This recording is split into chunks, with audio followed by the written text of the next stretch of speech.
ഫലസ്തീനിലെ ഗാസ ഒരു ചെറിയ ഭൂമി, പക്ഷേ ലോകത്തിലെ വലിയ വേദനകൾ ഒക്കെയും ഏറ്റുവാങ്ങേണ്ടി വന്ന ഒരിടം. വർഷങ്ങളായി തുടരുന്ന സംഘർഷങ്ങൾ, ഉപരോധങ്ങൾ, അക്രമങ്ങൾ ഇവയെല്ലാം ചേർന്നാണ് ഗാസയിലെ സാധാരണക്കാരുടെ ജീവിതം കണ്ണു നിറയുന്ന, കൽബ് പൊട്ടുന്ന കഥയായി മാറിയത്. വീതികളിൽ കളിച്ചിരുന്ന കുട്ടികൾ ഇന്ന് അവശിഷ്ടങ്ങളിൽ നിന്ന് ജീവൻ രക്ഷിക്കാൻ വേണ്ടി ഓടിക്കളിക്കുകയാണ്. പഠനത്തിനായി സ്കൂളിലേക്ക് പോകേണ്ട കുട്ടികൾ ആശുപത്രികളിൽ അമ്മയെ അന്വേഷിച്ച് കരയുകയാണ്. ഓരോ ദിവസവും അവരുടെ കണ്ണുകളിൽ ഒരു ചോദ്യം മാത്രം: എന്തുകൊണ്ട് ഞങ്ങളുടെ ജീവിതം ഇത്ര കഠിനമായി?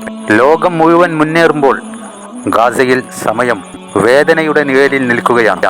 ഭക്ഷണത്തിനായി മണിക്കൂറുകളോളം നിരയിൽ കാത്തുനിൽക്കുന്നവർ, മരുന്ന് കിട്ടാതെ ജീവൻ നഷ്ടമാകുന്നവർ, തകർന്ന വീടുകൾക്കിടയിൽ ഓർമ്മകളെ മാത്രം പിടിച്ചു നിൽക്കുന്ന കുടുംബങ്ങൾ. ഇതാണ് അവിടുത്തെ യാഥാർത്ഥ്യം. എന്നാൽ ഇത്രയും കഷ്ടപ്പാടുകൾക്കിടയിലും ഗാസയിലെ ജനങ്ങൾ ജീവിതത്തിനുള്ള പ്രതീക്ഷ വിട്ടിട്ടില്ല. അവരുടെ മനസ്സിൽ ഇപ്പോഴും ഒരു സ്വപ്നമുണ്ട്: ശാന്തമായൊരു പുലരി, ബോംബുകളുടെ ശബ്ദമില്ലാത്ത ഒരു ദിവസം, കുട്ടികൾക്ക് ചിരിക്കാൻ കഴിയുന്ന ഒരു ഭാവി. എന്നാൽ ഇപ്പോൾ ഇസ്രായേൽ സൈന്യം ഗാസ സിറ്റിയിലെ പ്രധാന റോഡുകൾ പൂട്ടി. ഇനി പോകാൻ തയ്യാറാകാത്തവർക്ക് രക്ഷപ്പെടാനാകില്ല എന്ന് അവകാശപ്പെട്ടു. കഴിഞ്ഞ 24 മണിക്കൂറിനുള്ളിൽ മാത്രം 77 പേരാണ് കൊല്ലപ്പെട്ടതെന്ന് ഗാസയിലെ ആരോഗ്യ വകുപ്പ് അറിയിച്ചു. ഗാസയിലേക്ക് ഭക്ഷണവും മരുന്നും എത്തിക്കാനുള്ള ഒരു സഹായ കപ്പലുകൾ ഇസ്രായേൽ നാവികസേന തടഞ്ഞു. പ്രവർത്തകരെ അറസ്റ്റ് ചെയ്തു, ചിലരെ തിരിച്ചയച്ചു. ഫലസ്തീൻ ജനതയ്ക്ക് സഹായവും പിന്തുണയുമായി ഗാസ തീരം ലക്ഷ്യമാക്കി പുറപ്പെട്ട ഗ്ലോബൽ സ്മൂത്ത് പൊട്ടില കപ്പലുകൾക്ക് തീരം തൊടാനാകുമോ എന്നുള്ളതായിരുന്നു ലോകം ഉറ്റുനോക്കിക്കൊണ്ടിരുന്ന ഒരു കാര്യം. എന്നാൽ ഇസ്രായേൽ 40ഓളം ബോട്ടുകൾ പിടിച്ചെടുത്തെന്നും 100-ലധികം പേരെ അറസ്റ്റ് ചെയ്ത് തടങ്കലിൽ വെച്ചിരിക്കുന്നു. വിലക്കിനിടയിലും മെയ്ക്കാനോ ബോട്ട് ഗാസയുടെ തീരം തൊട്ടതായാണ് റിപ്പോർട്ട്. ഫ്ലോട്ടിലയെ തടഞ്ഞതിൽ യൂറോപ്പിൽ ഉൾപ്പെടെ വ്യാപക പ്രതിഷേധങ്ങൾക്കാണ് വഴിവെച്ചിരിക്കുന്നത്.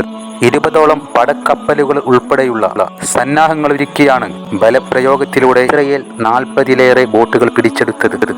ഒരു ബോട്ട് ഒഴികെ ബാക്കിയെല്ലാം പിടിച്ചെടുത്തതായും ഇസ്രായേൽ അവകാശപ്പെടുന്നു. ഗാസ തീരത്തെത്താൻ ഒരു ബോട്ടിനും സാധിച്ചില്ലെന്നും ഇസ്രായേൽ അവകാശപ്പെട്ടു. കരയിലും കടലിലും ആകാശത്തിലും എവിടെയും അവർക്കൊരു വഴി പോലും തുറന്നു കിട്ടുന്നില്ല. രോഗികൾക്കും കുട്ടികൾക്കും മരുന്നും ഭക്ഷണവും എത്തണമെന്നുള്ള ഒറ്റ ആവശ്യത്താൽ വന്ന ആ കപ്പലുകൾ എന്നാൽ അവയെപ്പോലും തടഞ്ഞപ്പോൾ മാനവികതയുടെ വില കൊള്ളയിൽ വിറ്റഴിക്കപ്പെടുന്നു. അത്തരം കാഴ്ചകളാണ് ലോകം കണ്ടുകൊണ്ടിരിക്കുന്നത്.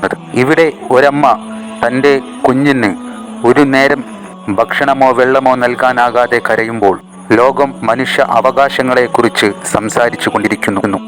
ഇതൊരു സാധാരണ വാർത്തയല്ല, മനുഷ്യരുടെ കണ്ണീര് കൊണ്ട് എഴുതി തീർത്ത രക്തരേഖയാണ്. സഹായമെത്താൻ പുറപ്പെട്ട കപ്പലുകൾ തടയപ്പെടുമ്പോൾ ലോകം മുഴുവൻ ചോദിക്കണം: ഇനിയെങ്കിലും മനുഷ്യത്വം ജീവിച്ചിരിക്കുന്നുണ്ടോ? ഈ സംഭവം നമ്മളെ ചോദ്യം ചെയ്യുന്നു. സഹായിക്കാൻ ശ്രമിച്ചവരെ പോലും തടഞ്ഞുവെച്ചപ്പോൾ മനുഷ്യത്വം എന്ന വാക്കിന് എന്തർത്ഥമുണ്ട്? അതിനോട് നമുക്ക് മറുപടി വേണം. നമുക്ക് അവസരമുണ്ടെങ്കിൽ ഒറ്റഗതിയിലായിരിക്കാതെ മനുഷ്യബോധത്തിന്റെ നടുവിൽ നിൽക്കുക.